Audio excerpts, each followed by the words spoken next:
Welcome back to the deep dive. Today, we are undertaking a truly ambitious project. I think that's putting it lightly. We're taking what feels like the ultimate shortcut into an ancient but incredibly relevant approach to storytelling and world building. We're diving deep into the source titled Ethik und Weltenbau Islamischer Erzählungen. Which is, for our listeners, the ethical approach to Islamic fictional narratives. And what we're trying to extract here is far more than just, a historical or literary study. Right. Our mission is to uncover the core engineering blueprint. The ethical, philosophical, and metaphysical framework that storytellers from this tradition use. We're looking for the principles that allow a narrative to resonate across cultures, across generations, the things that make them what the source calls timeless stories. That is the crucial distinction. It is, isn't it? This isn't about just cataloging existing tales or, retelling historical events. Not at all. It's about understanding the very operating system, the underlying wisdom, the ethical rule set, and then seeing how that framework can be applied to brand new fictional contexts. Whether that's a historical saga or a far-flung science fiction setting. Exactly. It's like getting the original distilled code for human morality and function. And what's immediately fascinating right at the beginning of the material is this core tension it establishes. It's a challenge, really, to the contemporary storyteller. How do you construct a narrative that accurately reflects a holistic way of life, what is referred to as the deen? Right, the deen. Rather than what the modern world has sort of reduced it to, which is typically just a religion, a set of Sunday duties. And central to this entire philosophical foundation is the concept of identity. Yes, identity and the Fitrah. Okay, let's unpack this term and what it means for character creation. The source states very clearly that every human has an innate, inescapable need for identity. And this need is embedded in their natural disposition, their Fitrah. Exactly. So that philosophical starting point immediately defines the stakes for any protagonist. It really does. If we look at the modern impulse, identity is often arbitrary. It's about what one wants to represent or how you choose to construct yourself. It's self-defined. Completely self-defined. And that makes sense if you see existence as, accidental. If you are, as the source suggests, an unintended curiosity of a random universe, then of course identity is purely self-determined. But the framework we're exploring today just flips that script entirely. 180 degrees. It grounds identity not in desire, but in objective truth and purpose. Identity is rooted in the belief that the Creator intentionally created the human being for a specific purpose. To know and serve him. Right. So the protagonist's core conflict shifts from what persona should I build to who am I according to my intentional creation, and am I living up to that potential? And that makes the term Fitrah central to the entire narrative objective. It becomes the goal. It becomes the goal. World building, in this context, is essentially a sophisticated tool designed to awaken that natural disposition. The narrative's job is to act as a kind of reminder service. A reminder service. I like that. Cutting through the distractions of the world to help the character, and by extension, you, the reader, recognize that innate truth and purpose that was placed within you. That is a very high bar for fiction. An incredibly high bar. So if that innate recognition, the Fitrah, is the foundation, let's look at how the ethical system defines belonging. What does it actually mean to be a believer in this comprehensive system? The definition is actually quite simple. It's about continuously strengthening the relationship between the servant and the Lord. Okay, this is where we need to slow down, I think, and address that major conceptual speed bump you mentioned earlier. The deen versus a religion. Exactly. From a modern Western viewpoint, we tend to categorize life. You have your work, you have family, hobbies, and then separately, you have religion. In its own little box. But the material makes a very strong, very necessary distinction. It argues that this compartmentalization is misleading. Deeply misleading, because modernity has reduced deen, this holistic, comprehensive way of life that governs all human action, to mere types of religions. That reduction is absolutely crucial to understand before we can move forward. It is. It implies that you can just put on your religious hat for an hour on Friday or Sunday. Right. And then take it off for commerce, for politics, or for artistic creation. But this holistic view rejects that separation entirely. It does. And the source provides a fantastic historical thought experiment to illustrate this. It suggests that, say, a Christian in the Middle Ages would have understood religion only as their Christian duties, prayer, attending Mass, and so on. Sure, the specific rituals. The rituals. But their entire social, political, and philosophical methodology for life wasn't seen as something separate from that overarching framework. It all stemmed from the same source. Exactly. And similarly, for the believer described in this material, everything from how they manage their household and conduct business to ethical behavior and art grows directly out of the responsibility inherent in that primary relationship with the creator. It's an all-encompassing framework. Yeah. It shapes every single decision a character could possibly make. Every single one. So if that relationship is the foundation, then the purpose of storytelling becomes very clear, and it's sourced directly. We're reminded that the creator uses stories in the Quran, Precisely so that we can draw lessons from them. which gives the storyteller a mandate that goes far, far beyond simple entertainment. The mandate is utility. It has to be useful. The goal for a contemporary storyteller is to mirror, unfold, and revive the universal values and principles contained in those established sacred narratives. And then adapt them. And then adapt them to the current context. That's the secret to creating these timeless stories. The settings can change completely. The settings change. You can set the story in 10th century Baghdad or a 25th century space station. But the principles of justice, integrity, self-control, those remain eternal. And fortunately for the storyteller, there is an incredibly rich, what the source calls a treasury of narrative examples available in the core sources. The Quran, the Sunnah, the tradition of the Prophet and historical records. And these are not just dry historical accounts, they are narrative templates for profound human and moral conflict, just ready to be recontextualized. We should probably spend a moment on these templates because they provide the primary story arcs that are available for development. They contain every trope you can imagine. Betrayal, redemption. Revolution, spiritual awakening, you name it. Let's start with Musa, or Moses, because his template is just pure high-stakes political thriller and confrontation. Absolutely. We see the clear concept of speaking jihad, and here that means intense struggle or effort, both intellectual and physical, before a target. A tyrant or an overreacher. This sets the stage for revolution, for ethical resistance, for liberation narratives. It's all right there. And you have the built-in elements of dramatic spectacle. The narrative comes ready-made with plot devices. You mean the miracles? The staff turning into a snake, the white hand, the plagues. Musa's story isn't just about faith. It's about courage, leadership, and the power dynamic between a humble messenger and an absolute temporal authority.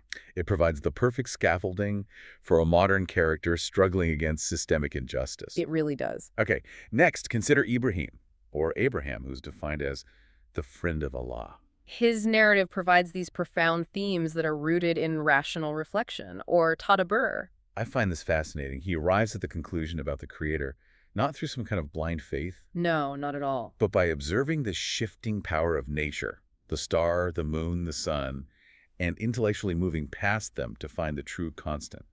It's a journey of reason. And his arc is one of radical conviction and obedience, even when it requires immense personal hardship. Right. It explores miracles, like the birds being made to live again, his survival of the fire, and of course the ultimate test, sacrifice.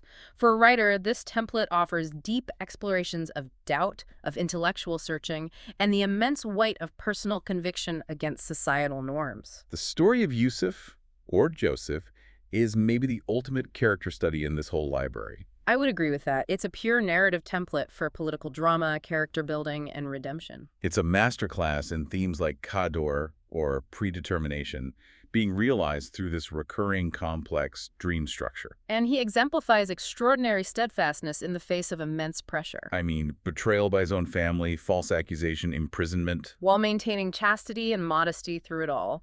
And the payoff is this radical forgiveness when he finally rises to power. Which demonstrates that justice doesn't preclude mercy. Exactly. It's an ideal narrative for exploring family dynamics, power corruption, and personal resilience over decades. Then you have Nuh, or Noah. His narrative is the template for perseverance against overwhelming societal rejection. And the massive logistical undertaking of establishment. Building something enduring despite ridicule, culminating in the Great Flood and the responsibility of preserving life. This template explores patience, faith in an unseen plan, and rebuilding civilization from the ground up. And finally, Isa, or Jesus. His story provides the unique narrative of a character with a miraculous origin, a man without a father, marked by great miracles, healing the sick, raising the dead, and the themes of ascent and salvation. These stories, taken together, demonstrate that the narrative source material already contains these profound moral conflicts. Forgiveness, power, family betrayal, leadership, conviction. And that these conflicts are meant to be recontextualized eternally. So for you, the learner, what we're seeing here is not just a library of stories, but a toolkit of ethical templates. The conflicts are inherent in the human condition, and these narratives provide the divine ethical resolutions that must guide the character's journey. That's a perfect summary. So let's shift gears from the macro level, the source narratives, to the micro level of character construction. The internal life of the protagonist is, well, it's paramount. It is. The source makes it crystal clear that the inner attitude is just as important as the outer action. It gives us the blueprint for the character's psychological reality. And this begins with the foundational principle of intention, or niyya. Yes. The source quotes the principle, actions are only according to intentions, and every person is due only what he intended. That is the ultimate narrative constraint. The intention is the prerequisite for the acceptance of all deeds, even seemingly good ones. Absolutely. So if a character donates a large sum of money, but their niyya, their intention, is simply to gain fame or political favor, then that action is essentially empty within this ethical system. It's void. It forces the writer to constantly examine why the character is acting, not just what they are doing. It demands a kind of deep psychological honesty. It prevents cheap heroism. Precisely. And this intention must be coupled with al-ihsan, the pursuit of excellence. How is that defined? It's beautifully defined as serving the Creator as if you see him, and if you do not see him, he sees you. Wow. That is an incredibly high standard for character motivation. It is. It requires a constant active state of conscious presence, striving for the best possible action, the most excellent conduct, even when they believe they are completely alone. It's the internal moral compass that demands perfection, not just compliance. And this pursuit of excellence brings us to one of the most complex theological and narrative devices, the reality of divine predetermination, or qadar. Right. The source details that a man's destiny, his provision, lifespan, his deeds, and whether he will be happy or unhappy, is decreed and written down by an angel while the person is still in the womb. Okay, here's where I have to interject with the fundamental narrative dilemma. How do you maintain dramatic tension and character agency if everything is predetermined? The classic question. If a writer leans too heavily on qadar, the story risks devolving into fatalism, where the protagonist is just following a script and it negates their struggle. That is the crucial nuance that the source meticulously maintains. Yes, what is destined will happen. However, There's a however. there is. This is immediately balanced by the immense emphasis on the Creator's mercy and forgiveness.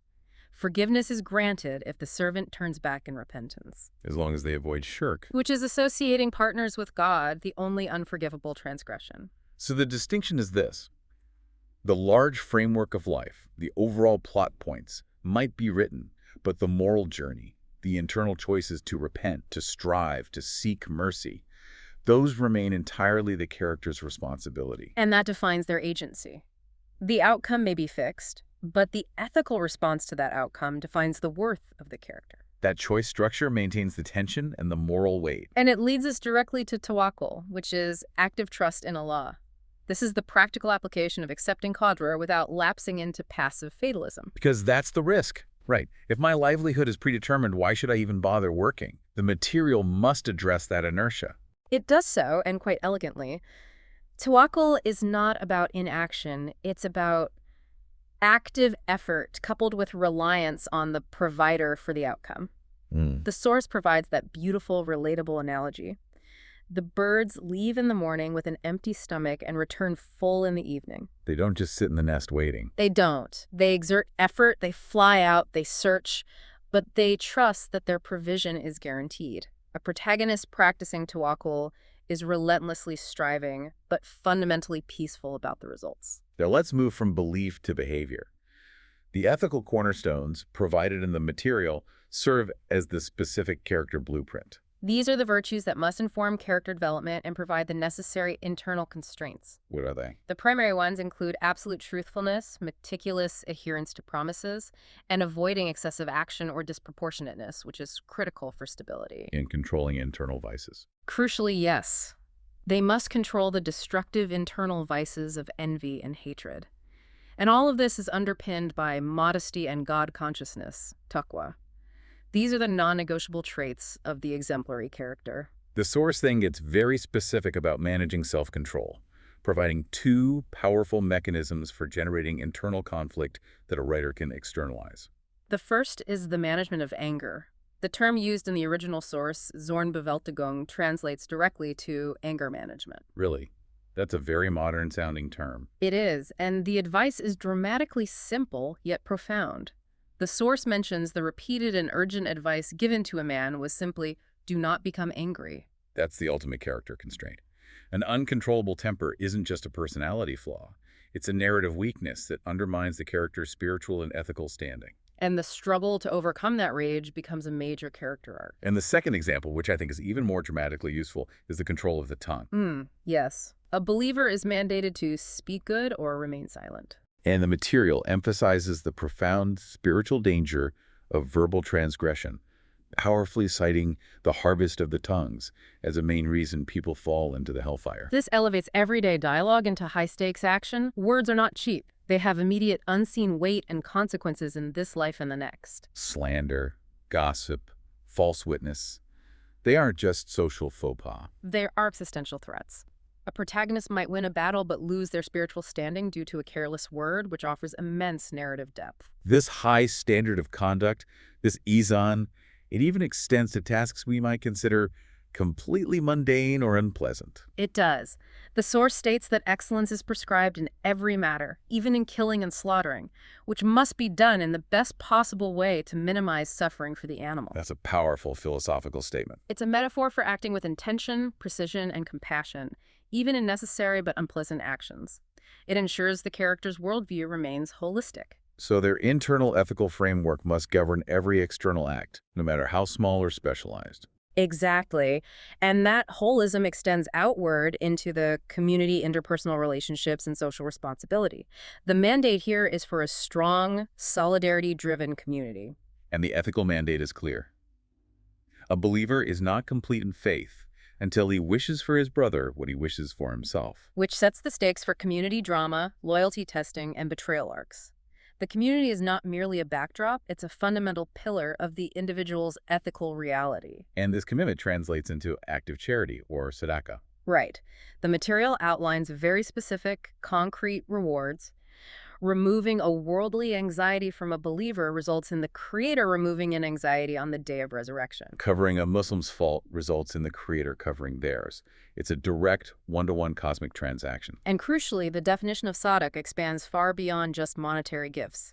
Every act of help is considered charity. Like what? Helping someone load a riding animal, mediating a dispute between two parties, or simply saying a kind word. This means that within these narratives, every seemingly small kindness or act of service carries immense unseen weight. It transforms basic courtesy into a fundamental act of worship and a measurable act of cosmic justice. The ethical system is constantly providing these immediate feedback loops, both seen and unseen. Okay, so if the inner life is governed by Nia and Disan, we now need to look at the external rules of reality for the world builder. The legal and ethical framework that establishes constraints, consequences, and sources of temptation. This framework defines the terrain the characters have to navigate. It begins with clear boundaries. The allowed and the forbidden haram are crystal clear, but the source emphasizes the space in between. The doubtful matters. The doubtful matters, yes. That doubtful area seems like a fantastic source of temptation and moral grayness for a writer. It's where easy character choices just disappear. Precisely. The instruction is that these doubtful matters should be avoided to protect one's religion and honor. A character who chooses to ignore a doubtful matter for convenience or gain is immediately marking themselves as morally compromising. Even if they haven't committed a clear transgression. Exactly. It's a testing ground for character resolve. And the key to navigating this ambiguous space, as the source repeatedly stresses, is the heart. If this is in order, then the entire body is in order. It reinforces that ethical conduct is not external compliance. It flows directly from inner sincerity and the state of being. This framework also defines the character's relationship with the material world. Through the principle of detachment, or zud. Which is abstinence from excessive worldly attachment. Right. The source states that being detached from what people possess leads to being loved by people. Being detached from this world leads to being loved by Allah. I have to pause here and ask a narrative question. If the goal is to build a vibrant world with political structures, commerce, epic adventure, doesn't this principle of Zuhd risk making the protagonists fundamentally monastic? Or at least ineffective in worldly matters. Yes, exactly. That's an excellent challenge, and the answer lies in the definition of detachment. Zuhd does not mean poverty or inaction. No. It means that the character's ultimate loyalty and satisfaction are not found in wealth, status, or temporal power. A protagonist who practices Zuhd can still be a king, a merchant, or a warrior. But their decisions will be driven by duty and the hereafter, not by material greed. That's it. They should be in this world like a stranger or a traveler. They pursue worldly goals, but are never defined by them. So it's about shifting the stakes. The high-stakes conflict remains. But the character's motivation for seeking power, for instance, must be for justice or service, never for accumulation. Exactly. The source also prescribes moderation, mäßigung, or temperance, even in the most basic bodily functions. It gives that specific, almost engineering-like rule. It does. Do not fill any vessel worse than your own stomach. And if necessary, allocate stomach space. 1/3 for food, 1/3 for drink, and 1/3 for breathing. That detail about physical self-control reflects the mental and spiritual control required for Ihsan. It connects the internal discipline for ethical choices to the mundane discipline of diet. And tying into the narrative structure, there's a simple but incredibly effective rule for character focus. Which is? Part of good Islam is to leave what does not concern him. That is the ultimate narrative filter. It prevents characters from getting drawn into unnecessary exposition, petty gossip, or irrelevant side plots. It keeps the character and the story focused on the essential, morally relevant core. Now let's explore the specific legal and ethical prohibitions, because these are the ultimate tools for establishing high stakes and defining the boundaries of conflict in the story world. The most fundamental is the sanctity of life. The source is crystal clear that the taking of a believer's life is only permissible in 3 specified legal cases. These are the boundary markers for the ultimate penalty: a married adulterer, retaliation life for life, or one who leaves the religion and separates from the community. These 3 legal triggers define the most severe boundaries of conflict resolution and punishment in the world. They are the fixed points of jurisprudence that characters, even rulers, must navigate. And underlying all interaction is the fundamental ethical principle of the prohibition of harm. There must be neither initial harm nor subsequent harm. Which is the world's fundamental anti-tort rule, ensuring that actions taken for correction or justice do not themselves become sources of further oppression or damage. Finally, we need a blueprint for antagonists.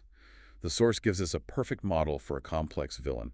The hypocrite, or one engaged in nifaq. The text lists 4 specific traits that mark this character type. Lying when speaking, breaking promises, being excessive or measureless in disputes. So, losing control and violating ethical boundaries during a conflict. And treachery in agreements. These 4 traits provide a writer with a perfect, easily identifiable model for a complex villain whose internal deceit, the core of nifaq, clashes dramatically with their outward appearance of piety or loyalty. This means a reader can immediately spot the hypocrisy, and the narrative stakes are raised because the antagonist isn't just outwardly evil, they are undermining the entire social contract through internal deceit. Exactly. So we've established the ethical and legal boundaries. Now we move into the meta level, the challenges of presenting this holistic worldview to a broad audience. And the explicit metaphysical tools the world builder must utilize to achieve that. The source notes that studying history is crucial for understanding current behaviors and emotions. But the complication is immediate.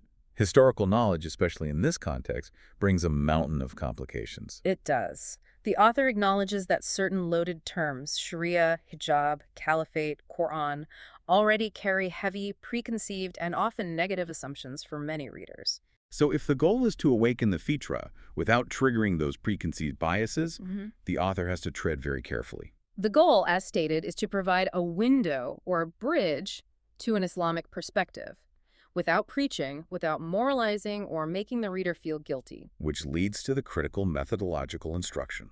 General truths about human nature, virtues, vices, self-deception, psychological mechanisms must be clarified through the interaction of characters. This is the absolute emphasis on show not tell.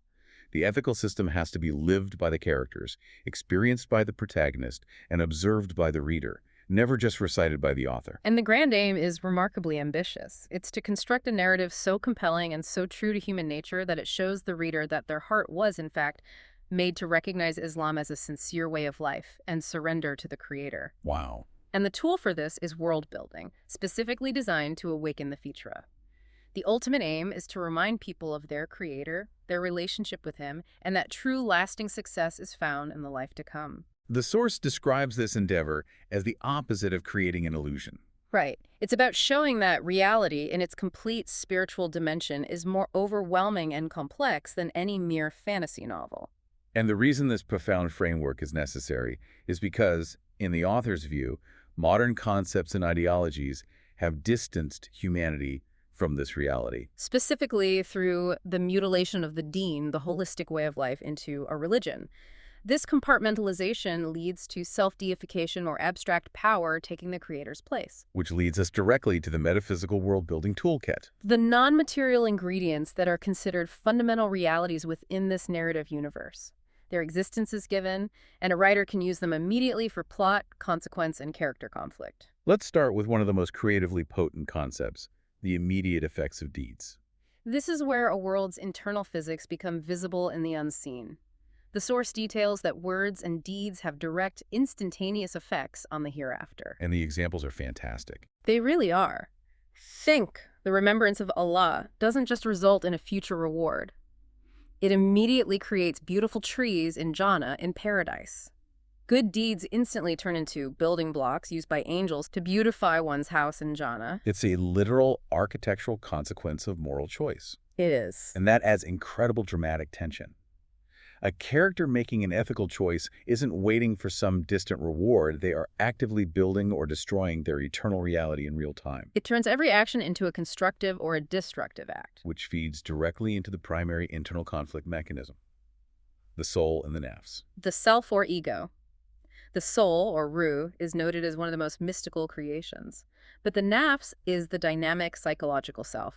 And its three states provide a perfect, ready-made psychological blueprint for any character arc. These three types of nafs are a profound way to categorize the internal struggle of any protagonist. The first is nafsul amara, the animalistic self. This is the purely impulsive character, defined by the unchecked following of inclinations and instant gratification. So they struggle with long-term planning, discipline. They're the perfect tool for a manipulative antagonist. They are self-sabotage personified. Second, and this is noted as a particularly rich source for compelling conflict, is nafsul lawama. The blaming self.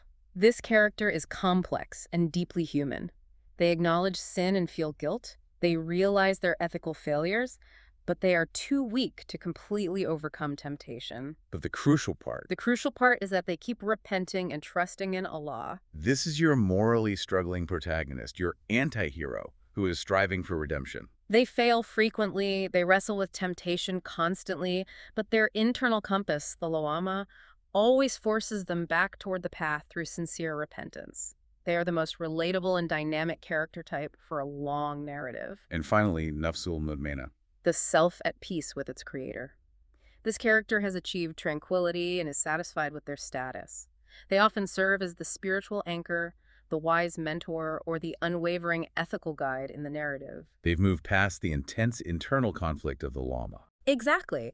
And moving beyond the self, we engage with the external non-material characters, angels and jinn. Angels are present in greater numbers when acts of worship ibadat are performed, acting as a shield from the shayateen and raising spiritual ranks. Their presence is a direct result of the character's behavior. And the jinn, created from smokeless fire, are a massive, ready-made story element. An entire invisible dimension of conflict, alliances, and social structures. Crucially, they are not monolithically evil. They can be Jews, Christians, Muslims, or atheists. And their primary mode of interaction with humans is often through waswas. The whisperings of the shayateen, who are among the jinn, attempting to deceive the person. They want the person to believe that the temptation or the negative, destructive thought is their own trustworthy thought. That's a brilliant narrative device. It externalizes self-doubt, paranoia, and temptation. If a protagonist is struggling with nafsul lawama, the waswas provides the external pressure pushing them toward nafsul amara. It gives internal psychological sabotage an active external agent. The source also mentions surmagic, which is defined not as actual reality bending, But as illusions derive from the shayateen of men and jinn, that's a crucial distinction for the internal logic of the world. So genuine reality cannot be permanently violated by magic. You can only be distorted via illusion. Exact. And finally, the two most powerful tools for influence available to any character. Salat, the obligatory structured connection with Allah, which serves as a spiritual baseline and protection. And dua, individual personalized prayer. The source specifically notes that dua has such power that it can even change or influence fate, qadar. This is the ultimate character tool.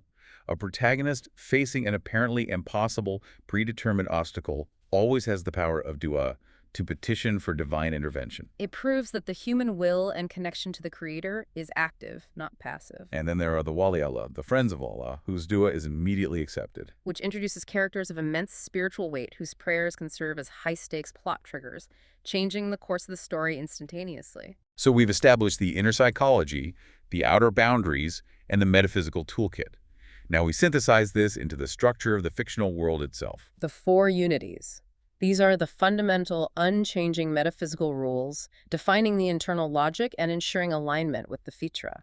These principles define what is possible and what is impossible in the world. They have to hold true for the story to be ethically sound within this framework. They establish the eternal nature of reality. The first unity is the unity of law and soul. This states that just as the physical body needs specific laws like gravity or biology to thrive, the soul needs specific, sacred laws, the deen to spiritually flourish. So law is never seen as an arbitrary restriction. It's the necessary, divinely prescribed framework for spiritual health. A story where a character finds true, lasting spiritual peace outside of these established laws would fundamentally contradict the world's internal reality. Second, the unity of temporal and spiritual power. This is the key constraint on any political drama. Rulers, no matter how strong they are, must humbly acknowledge sacred boundaries that they may never cross.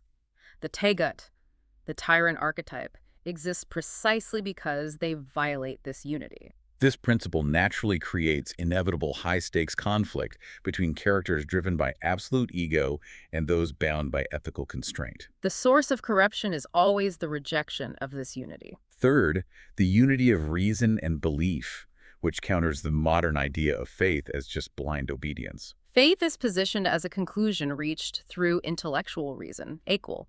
Once the truth of the system is recognized by the intellect, then you humbly submit to the unseen aspects of reality. So reason is the path to belief. And belief is the submission after the truth is recognized. Any character struggling with doubt should first employ their intellect to resolve the issue, rather than relying solely on emotion. And fourth, the unity of the natural world and the subject. This defines the ethical relationship with the environment. The source teaches that God speaks through his creation.